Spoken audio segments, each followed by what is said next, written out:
matin brillait très fort à Ouagadougou. Le capitaine Ibrahim Traoré se promenait dans le marché plein de monde. Il avait 37 ans et avait vu beaucoup de choses tristesses dans sa vie.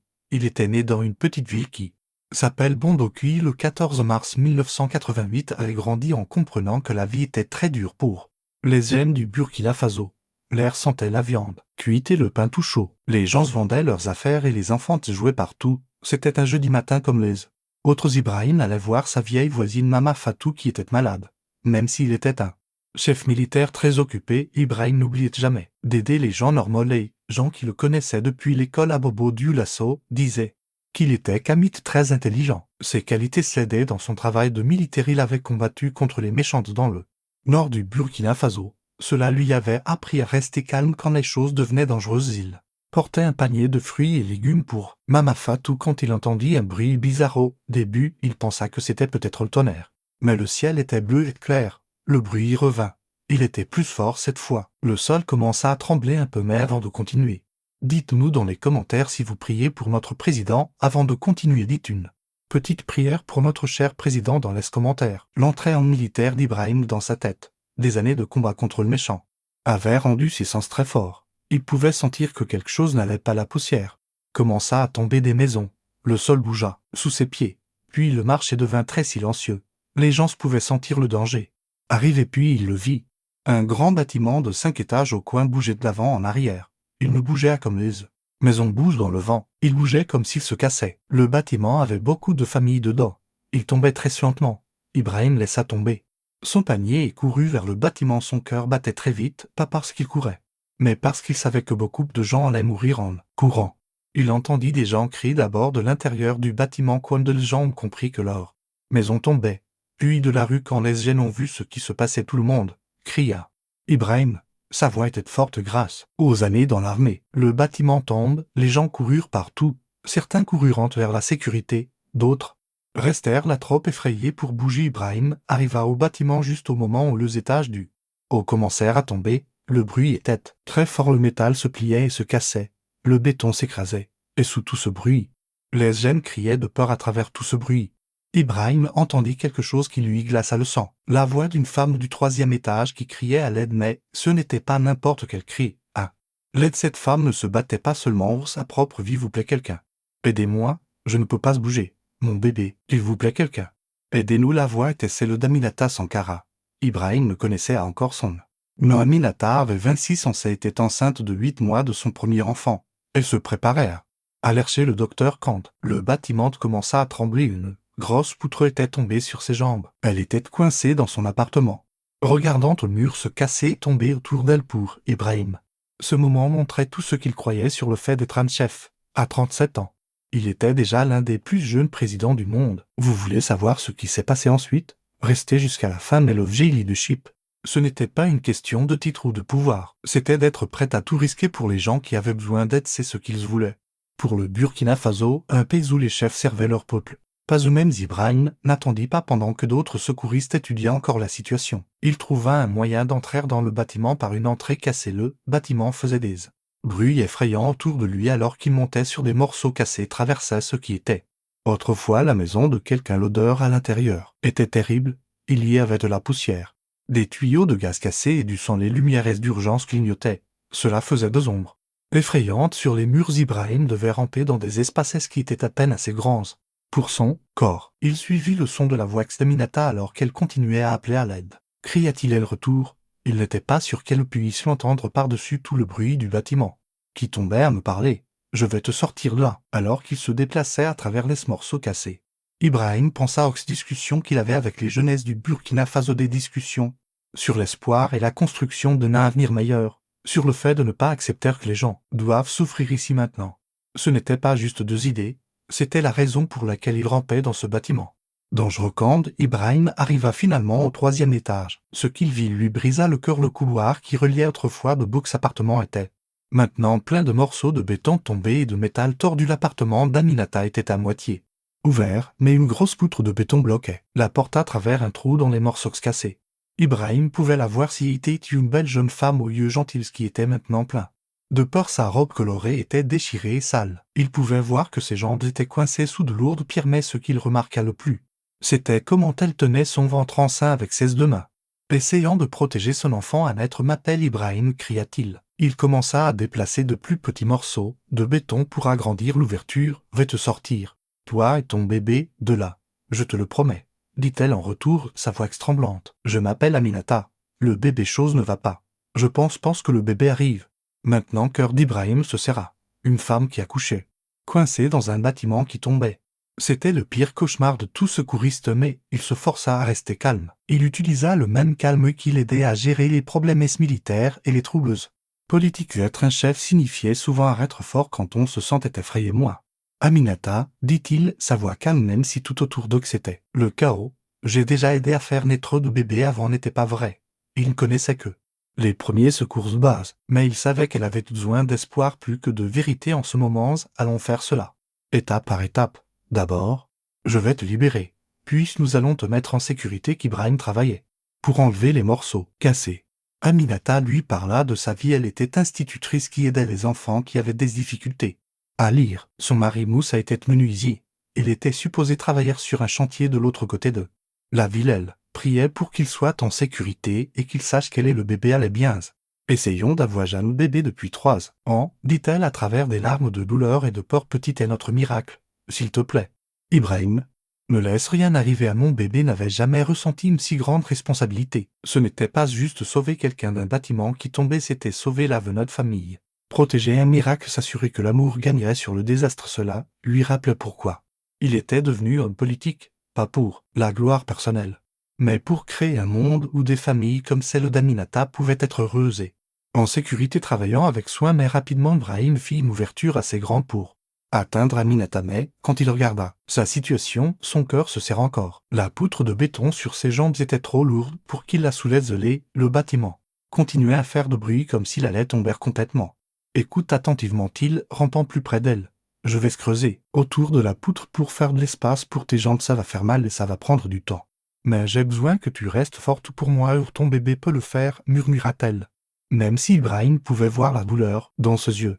Juste, s'il te plaît, ne me laisse pas, ne vais nulle part, promis Ibrahim, et il le pensait. C'était exactement le genre de promesse que le leadership demandait, selon lui. Pas juste de grands discours, mais être prêt à rester affligeant dans leur pire moment pendant les 40 minutes suivantes. Ibrahim travailla de ses mains nues pour déplacer les débris et faire de l'espace autour des jambes coincées d'Aminata. Ses mains furent bientôt pleines de sang. Lui faisait très mal. Son uniforme militaire était déchiré et la sueur coulait sur son visage, se mélangeant à la poussière. Tout autour d'eux, le bâtiment continuait à faire des bruits effrayants et à bouger. D'autres parties tombaient avec des bruits forts qui les faisaient se figer et retenir leur respiration. Les sirènes d'urgence étaient fortes d'or. Ibrahim pouvait parfois entendre d'autres secouristes crier, mais lui et Aminata étaient seuls dans leur petit espace sur à l'intérieur du désastre. Pendant ces longues minutes, ils se parlèrent. Ibrahim apprit que l'élève préféré d'Aminata était une petite fille nommée Mariam qui était née avec un problème qui rendait difficile de parler clairement. Aminata passait du temps seul plus après l'école pour aider Mariam à avoir confiance en elle. Juste la semaine dernière, la petite fille lui un paragraphe entier à voix devant la classe pour la première fois. Était si fière, dit Aminata. Sa voix faible de douleur. Son sourire a rendu toute la classe heureuse. C'est ce que je veux pour mon bébé, ce genre de joie, ce genre de courage pour battre les problèmes. Lui parla de ses rêves pour le Burkina Faso. Il parla de sa vision d'un pays où chaque enfant aurait aller dans de bonnes écoles, où les familles pourraient construire leur avenir sans être trompées par des compagnies étrangères, où les Africains pourraient résoudre les problèmes africains. Son plan de chasser les soldats français et les compagnies occidentales n'était pas par un explicatif, c'était pour faire de la place aux Burkinabés pour contrôler leur propre destin. Nous sortirons d'ici, dit-il, déplaçant soigneusement un autre morceau de béton. Je veux que rencontrer ton bébé.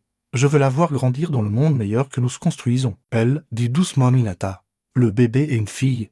Nous allons l'appeler Espoir. Le nom donna à Ibrahim une nouvelle force dans ce muscle fatigué. Voici l'avenir du Burkina Faso, sur le point de naître dans ce morceau cassé de l'ancien monde. Finalement, après ce qui sembla des heures, Ibrahim fit assez d'espace pour commencer à libérer les jambes d'Aminata, mais, en travaillant, il réalisa que ses blessures étaient pires qu'il ne l'avait d'abord pensé. Une jambe semblait gravement cassée et elle perdait du sang. Pire, les contractions du bébé devenaient plus fortes et arrivaient plus souvent. Aminata, dit Ibrahim pendant une contraction très forte. Je ne pense pas qu'on puisse attendre. Je pense qu'Espoir arrive maintenant. Ce moment Face à la possibilité d'aider à faire naître un bébé dans un bâtiment qui tombait, tout en essayant de garder la mère et l'enfant en vie, Ibrahim sentit comme si le poids du monde entier était sur ses épaules, mais puis il regarda dans les yeux d'Aminata et vit non seulement la peur mais aussi la confiance. Elle croyait en lui. Elle croyait qu'il pouvait la sauver, elle et sa fille. Cette confiance lui donna de la force, le même genre de confiance qu'il espérait gagner de tout ce gens du Burkina Faso. Sa voix calme et sûre, allons faire cela ensemble, toi et moi et la petite Espoir. Vous ne devinerez jamais ce qui s'est passé après. Ce qui arrive ensuite resterait à jamais gravé dans la mémoire d'Ibrahim travaillant à la lumière de son téléphone, avec la poussière qui tombait encore autour d'eux et le bâtiment prêt à tomber complètement. Ibrahim aida à mettre espoir. Sankara au monde. Le premier cri du bébé fut le plus beau son qu'Ibrahim ait jamais entendu. Il s'éleva au-dessus de tous les bruits de destruction, au-dessus des sirènes et des cris. À l'extérieur, c'était un son pur de la vie qui gagnait sur le chaos. Aminata pleura de soulagement et de joie quand Ibrahim plaça le petit bébé parfait. Sa poitrine est magnifique, les larmes coulant sur son visage plein de poussière. Elle est absolument parfaite. À ce moment-là, Ibrahim comprit quelque chose de profond sur le leadership. Qu'aucune école militaire ou théorie politique n'aurait pu lui enseigner. Le vrai pouvoir n'était pas de commander l'armée ou de signer des papiers. C'était des moments comme celui-ci, quand un être humain aide un autre à donner une nouvelle vie au monde. Même quand tout semble impossible, mais leur célébration fut interrompue par un grondement profond et effrayant venant au-dessus de le bâtiment se préparait à tomber complètement. Nous devons partir maintenant, dit Ibrahim avec urgence. Il enveloppa rapidement bébé Espoir dans sa chemise déchirée et aida Aminata à s'asseoir. Sa jambe était définitivement cassée. Mais il devrait s'en occuper plus tard. Sortir du bâtiment avec un nouveau-né et une femme blessée semblait impossible, mais Ibrahim n'était pas venu si loin pour abandonner maintenant, soutenant Aminata d'un bras pendant qu'elle tenait Espoir. Il commença à retraverser les passages remplis de débris vers ce qu'il espérait être encore une sortie. Le voyage qui lui avait pris 45 minutes à faire seul semblait maintenant durer une éternité. Chaque pas était douloureux pour Aminata, mais elle serrait les dents, continuait d'avancer. Elle était poussée par l'amour d'une mère et la conscience que la vie de sa fille dépendait d'atteindre la sécurité de foi. Ils durent s'arrêter et attendre pendant que des parties du bâtiment autour d'eux tombaient une fois. Une poutre qui tombait manqua la tête d'Ibrahim de quelques centimètres seulement. Une autre fois, le plancher sous eux se plia tellement qu'il pensa qu'il allait tomber à l'étage en dessous, mais finalement, après ce qui semblait des heures, Ibrahim vit de la lumière devant de la vraie lumière, pas la fausse lumière des ampoules d'urgence ou de son téléphone, mais de la vraie lumière du soleil venant à travers une ouverture. Ils sortirent du bâtiment juste au moment où les derniers supports cédaient, les étages restants tombèrent, avec un énorme rugissement de béton et un ciel, nuage massif de poussière couvrit toute la rue. Les secouristes médicaux d'urgence se précipitèrent pour aider Aminata et bébé Espoir de très sauveteurs. Éloignèrent Ibrahim de la zone d'effondrement alors qu'il regardait les ambulancières travailler pour aider la mère et la fille. Ibrahim sentit ses jambes céder la poussée d'énergie qu'il avait maintenue en mouvement pendant les dernières heures quitta finalement son corps et il tomba à genoux dans la rue, mais à travers sa fatigue, il pouvait l'entendre, le cri fort et sain de bébé Espoir disant au monde qu'elle avait vécu, que l'amour avait gagné, que l'espoir continuait de vivre. Plus tard à l'hôpital, Ibrahim était assis dans la salle d'attente, encore couvert de poussière et de débris. Ses mains étaient rondées. Son uniforme était ruiné, chaque muscle de son corps lui faisait mal, mais il ne pouvait pas partir. Avant de savoir qu'Aminata et Espoir allaient bien, Moussa arriva à l'hôpital en panique. Il avait entendu parler de l'effondrement du bâtiment à la radio quand il apprit ce qui s'était passé, quand il comprit que ce n'était pas n'importe qui, mais le capitaine Ibrahim Traoré lui-même, qui avait risqué sa propre vie pour sauver sa femme et sa fille. Il fut submergé. Capitaine, dit-il à travers les larmes, utilisant le titre respectueux. Comment ai-je jamais vous remercier? Vous m'avez rendu ma famille. Vous m'avez rendu mon avenir. Vous n'avez pas besoin de me remercier, mon frère, répondit Ibrahim doucement, utilisant le terme familial qui montrait à croyance que tous les habitants du Burkina Faso étaient égaux. Sommes-nous une famille? Ce qui s'est passé aujourd'hui, c'est ce que n'importe lequel d'entre nous devrait faire pour les autres, mais ce n'était pas complètement vrai. Et tous ceux dans cette salle d'attentide le savaient, même en tant que l'un des plus jeunes chefs d'État au monde. Ibrahim avait choisi de risquer sa propre vie pour des gens qu'il n'avait jamais rencontrés. Cela demandait un type de courage spécial, une volonté de mettre le service au-dessus de sa propre sécurité. C'était le genre de leadership gagne le respect par l'action plutôt que de l'exiger par la position. Quand le docteur sortit finalement pour leur dire qu'Aminata et Espoir étaient stables et remettraient complètement, la petite foule qui s'était rassemblée dans la salle d'attente commença à applaudir et leurrer de joie. Ibrahim sourit simplement et ferma les yeux, se permettant finalement de ressentir tout le poids de ce qui s'était passé dans les jours qui suivirent. Leur histoire se répandit à travers le Burkina Faso et au-delà. Les médias surprirent l'histoire du jeune président qui avait tout seul secouru une femme enceinte d'un bâtiment qui tombait et aidé à faire naître son bébé. Dans les morceaux Kassémé, Ibrahim, dont la popularité avait déjà beaucoup grandi depuis qu'il avait pris le pouvoir, était mal à l'aise. Avec l'attention supplémentaire, il dit qu'il avait juste fait ce que n'importe qui aurait fait dans la même situation. Les vrais héros, dit-il aux journalistes, des gens comme Aminata qui a lutté contre la douleur et la peur pour donner une nouvelle vie au monde. Les vrais héros sont les docteurs et infirmières qui sauvent des vies chaque jour. Les vrais héros sont les enseignants, infirmiers et constructeurs qui rendent nos communautés fortes. Cette réponse ne fit que rendre Ibrahim plus populaire parmi le peuple. À l'inauguration du président Mahama au Ghana, Traoré avait reçu les applaudissements les plus forts de tous aux 21 chefs d'État africains. Mais ce sauvetage montre un côté différent de son leadership, pas la figure politique faisant des discours sur la souveraineté, l'indépendance, mais l'homme qui rampait à travers les morceaux cassés pour sauver la vie d'un étranger. Quelques semaines après le sauvetage, Ibrahim reçut une invitation à rendre visite à Aminata et sa famille dans leur nouvelle maison. Moussa leur avait trouvé une petite mais confortable maison à la périphérie de la ville, et Aminata se remettait de ses blessures quand Ibrahim arriva. Pas dans un convoi officiel mais seul dans une voiture simple, il trouva Aminata assise dans un fauteuil à bascule sur la véranda, en tenant espoir et lui chantant doucement. Le bébé avait grandi au cours des 2 dernières semaines et se portait très bien. Et était brillant, est alerte, et quand elle vit Ibrahim, elle fit un petit roucoulement qui fit rire tout le monde. « Elle vous reconnaît, dit Aminata avec émerveillement. Elle sait que vous êtes celui qui l'a amené en sécurité au monde. Teint espoir. Longtemps cet après-midi-là, il était émerveillé de voir comment quelque chose si petit et parfait pouvait contenir tant d'espoir pour l'avenir. Alors qu'il regardait dans son petit visage, il pensa à tous les défis qu'elle devrait affronter en grandissant au Burkina Faso, tous les problèmes qu'elle devrait remonter. Mais il pensa aussi à sa force, comment elle avait survécu à naître dans un bâtiment qui tombait, comment elle s'était battue pour la vie dès son premier souffle. Si elle pouvait remonter ces circonstances, Ibrahim savait qu'elle pouvait surmonter n'importe quoi. Son beau rêve pour elle, demanda Ibrahim à Aminata. Veut qu'elle soit brave, répondit Aminata sans hésitation. Je veux qu'elle sache qu'elle est née du courage, que son existence même prouve que l'amour est plus fort que la peur, que les bonnes personnes s'avanceront toujours quand d'autres ont besoin d'aide. Fit une pause, regardant Ibrahim avec une profonde gratitude. Veut qu'elle grandisse dans le genre de pays que vous construisez, où les dirigeants avouent le peuple au lieu de s'enrichir. Ibrahim hocha la tête pensivement. Son attention à aider les entreprises locales et à prendre le contrôle de ressources comme l'or n'était pas seulement une question de politique économique. C'était créer des opportunités pour des familles comme celle-ci. Ses efforts pour limiter l'influence étrangère et lutter contre la corruption concernaient s'assurer que des enfants comme espoir grandiraient dans un pays qui leur appartenait, pas des pouvoirs distants ou des dirigeants corrompus. Veut qu'elle soit meilleure que moi, dit Ibrahim doucement. Je veux qu'elle grandisse dans un monde où ce que j'ai fait ce jour-là n'est pas extraordinaire. Ou accent grave.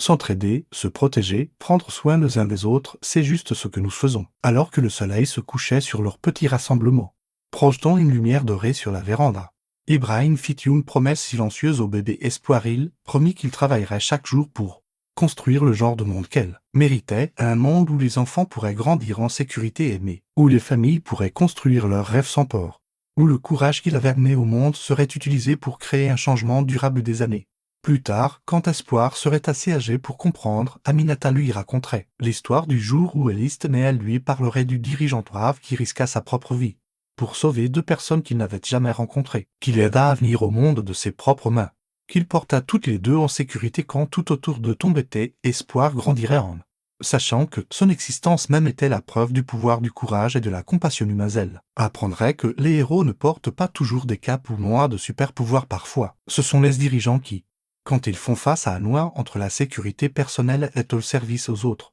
choisissent le service à chaque fois. Le bâtiment qui s'effondra ce jour-là fut finalement déblayé. Un petit parc fut construit. À sa place, un monument humble se dresse là maintenant, dédié non seulement aux victimes de l'effondrement, mais à tous ceux qui risquent leur vie pour aider les autres. À la base du monument, un panneau